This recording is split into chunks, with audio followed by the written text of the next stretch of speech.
Swedish word of the day. Fikasugen.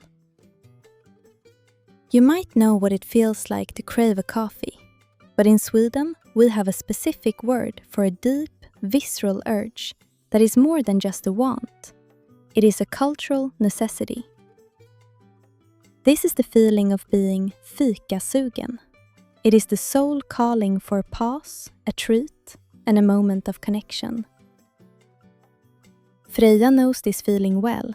As she sits in her sleek, glass-walled studio in Stockholm, the morning energy has begun to fade. It is exactly 1500, 3 o'clock in the afternoon. In the world of high-stakes design, the 3 p.m. slump is a formidable enemy. Across the room, Elias is staring at his monitor. He is incredibly sharp and fashionable, but even his focus is flickering like a spent candle. The atmosphere in the room is heavy with the need for a change of pace. Elias sighs, rubbing his eyes, feeling the weight of the workday. Freja stands up and walks over to Elias. She notices the way he is slouching. She feels the same drain. It is the perfect moment to voice what they are both thinking. In Sweden, admitting you are fikasugen is like giving a green light. It is a social permission slip that tells everyone else it is okay to stop working now. Freja catches his eye and smiles. Jag är fikasugen, Freja says. The words hang in the air, sweet and inviting. Let's break down this magical term. It comes from fika, the sacred coffee break, and sugen, craving or hankering for. To be fikasugen is to be possessed by the need for a break. Freja says it with such confidence that the tension in a room begins to melt away. If you are learning Swedish, pay attention to the pronunciation. While many Swedish words soften their consonants, the G in sugen is a hard G sound, like in the English word go or game. Sugen. Freja enunciates it clearly for the joy of the sound. It sounds grounded and firm, a solid foundation for a much-needed afternoon ritual. Elias looks up and grins. The slump is officially over. He knows the rules of the culture.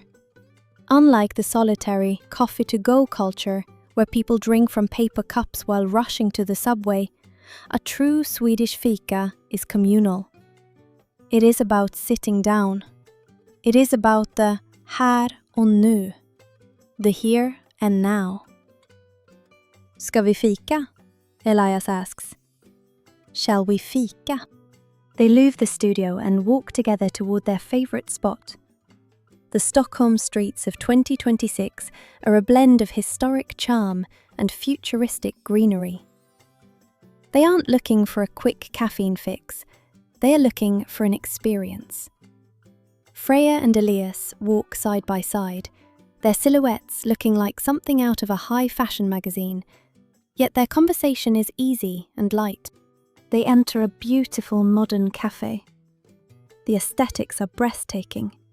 Curved wood, hanging plants, and soft ambient music.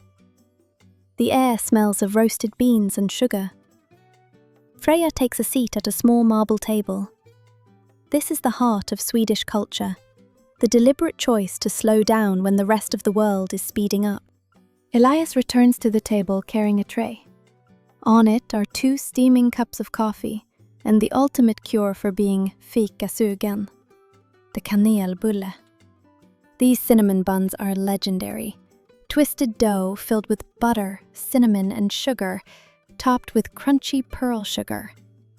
The Kanelbulle is the centerpiece of the ritual, the reward for a day of hard work.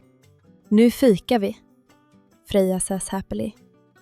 Now we are fikaing. They put their phones away. They ignore the emails. For the next 30 minutes, there is only the taste of the cinnamon, the warmth of the coffee, and the company of a friend. The visceral urge has been satisfied. They are no longer fikasugen. They are simply content, recharged, and ready for whatever the evening brings.